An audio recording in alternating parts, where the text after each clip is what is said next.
Bonjour et bien soyez les bienvenus comme d'habitude sur cet espace dédié au site mécaniqueuniverselle.net qui essaie de démontrer de façon pragmatique, logique, simple, un peu naïve que l'humanité dans son ensemble, dans sa totalité, l'ensemble des hommes évolue progressivement vers son ultime perfection. La sagesse, la fusion avec le divin, l'extase, la paix universelle, etc. Un fonctionnement universel, bref, un paradis. Voilà, la réalisation, enfin, de ce paradis que peut-être cet espace magnifique sur lequel nous existons. Voilà, la plus grande partie d'ailleurs de cette planète est comme ça offerte à la nature, même si l'homme la domestique, etc. Mais en tout cas, c'est... voilà, on est en train de construire le paradis sans le savoir. Et c'est l'ensemble des êtres humains qui travaillent à cette réalisation depuis l'origine de l'humanité. Alors qu'on fasse naître l'humanité à partir de la séparation d'avec les autres primates, la séparation génétique, qu'on la fasse apparaître un peu plus tard. Quoi qu'il arrive, c'est l'ensemble humain qui constitue cette humanité qui travaille depuis l'origine à construire inconsciemment, sans le savoir. Même aujourd'hui, nous continuons à la faire progresser sans réellement comprendre ce que nous faisons. On voit bien que l'humanité, que même les grands décideurs, ils ont une vision qui est complètement un peu... même s'ils y travaillent sans le savoir, ils construisent cette perfection, qu'ils fassent partie des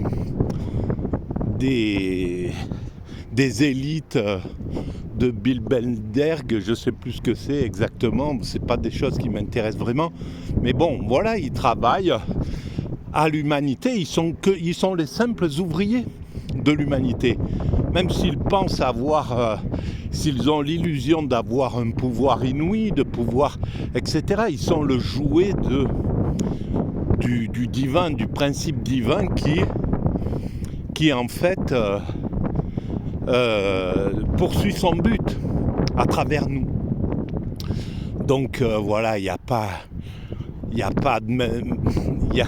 la toute-puissance, c'est une illusion absolue, même chez ceux qui se disent les puissants et qui sont la plupart du temps les plus impuissants en réalité.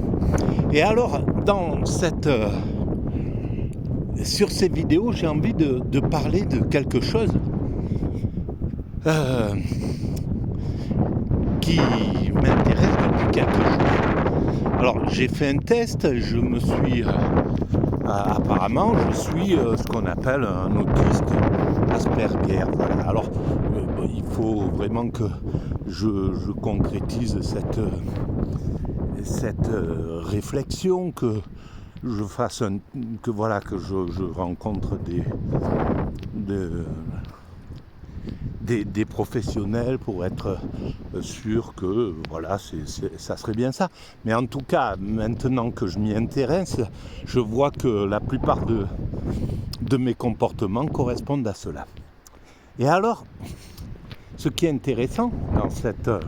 alors, c'est déjà très intéressant de prendre conscience de cette... alors, voilà, on peut parler d'infirmité, on peut parler de pathologie, on peut parler d'handicap.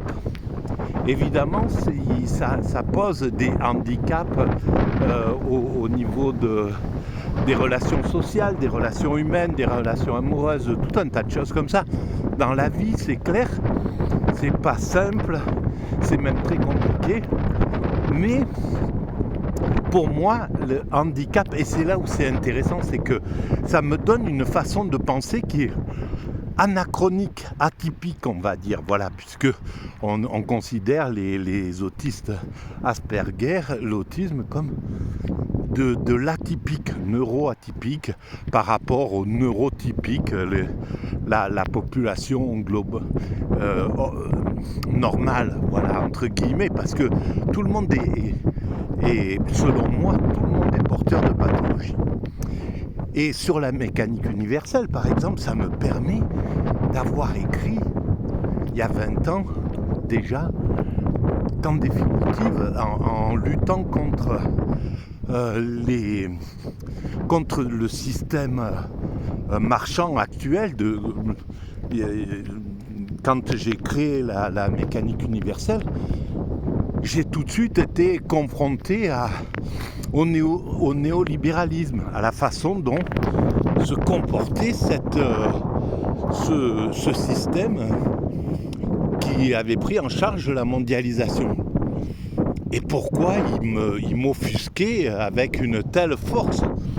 Pourquoi il me révoltait de façon aussi intense?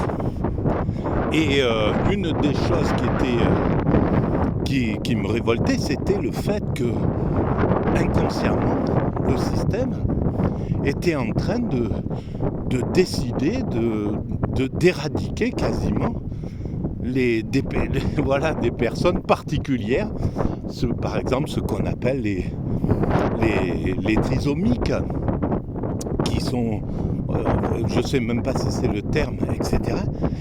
Et ça me paraissait incroyable que cette société ne cherchait même pas à savoir pourquoi ils étaient présents dans cet univers, quel était leur rôle dans l'humanité, qu'est-ce qu'ils apportaient à l'humanité, etc.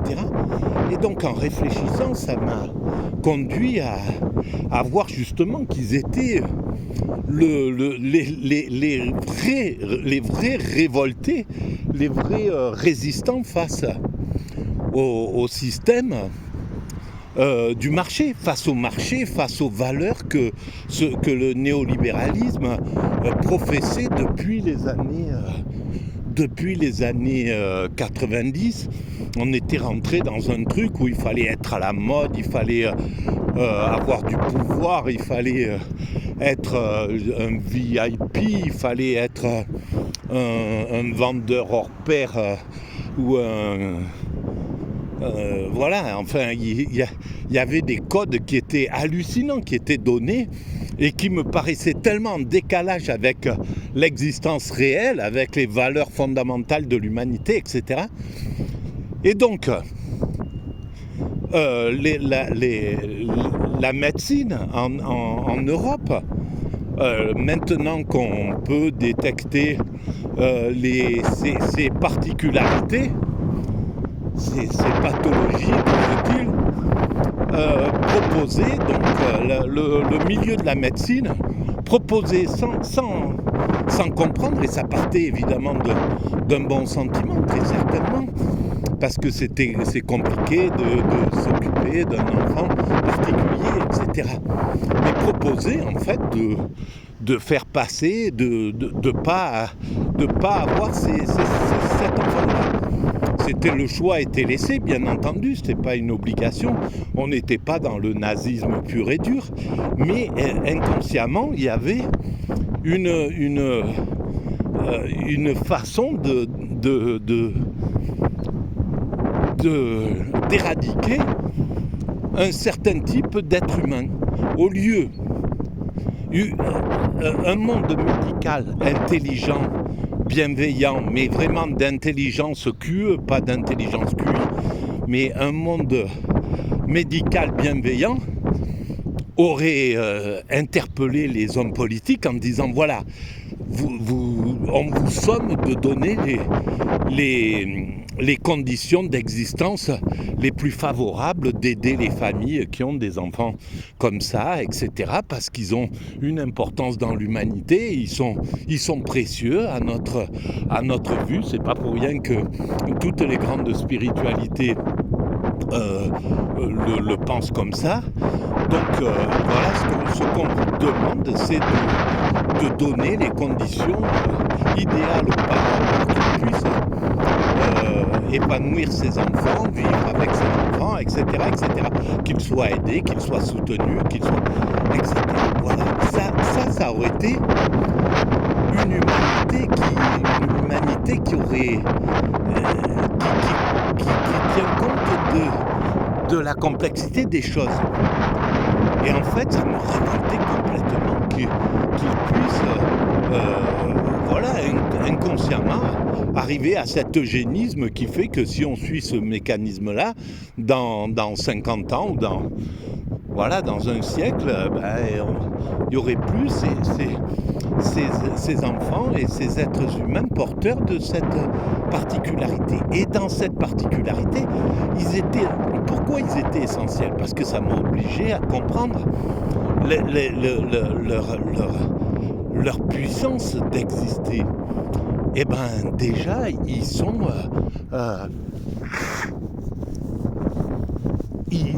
quand je dis que ce sont des résistants du marché, c'est-à-dire qu'ils se foutent complètement des codes du marché. Vous pouvez arriver avec une Rolex au poignet en disant regarde un petit peu, tu vois, mais ils s'en foutent complètement. C'est pas c'est le cadet de leurs soucis, ce truc-là. Ça les intéresse pas, eux. Ils ont juste envie de se pendre à votre cou, de vous embrasser, que les sentiments circulent, que l'amour circule, que la joie circule, etc., etc. Donc vous pouvez venir avec une Porsche, avec une Ferrari, avec tous les codes qui font qu'on croit qu'un être humain il est supérieur à d'autres avec ça. Et bien rien que ça, j'en faisais donc sur la mécanique universelle les résistants du marché. Et donc c'était quelque chose de très important. Et en fait, cette vision, elle est atypique évidemment. Et donc ça permet ces visions-là, la vision de l'autisme, et je ne comprenais pas pourquoi j'avais une affection particulière quand j'écoutais Greta Thunberg ou quand j'étais au contact des enfants trisomiques, où il y avait un état d'amour très fort qui montait en moi, ou quelqu'un qui est sourd, qui est muet, voilà, tous ces êtres humains qui sont entre guillemets porteurs de ce qu'on appelle des pathologies. Ça m'a obligé d'abord, je ne comprenais pas pourquoi j'avais cette affection, cette sentimentalité, pourquoi mes sentiments étaient exacerbés à leur contact, à leur rencontre, etc. Et au final, ça m'a permis de penser vraiment d'une autre manière. Et en plus, ça m'a permis de comprendre que nous sommes tous porteurs de pathologies. Alors là, ça va être la deuxième partie. Je vous dis à tout de suite. Merci. Je suis désolé pour le bruit, mais c'est la tempête. Donc ça doit faire un bruit hallucinant. Merci, à très bientôt.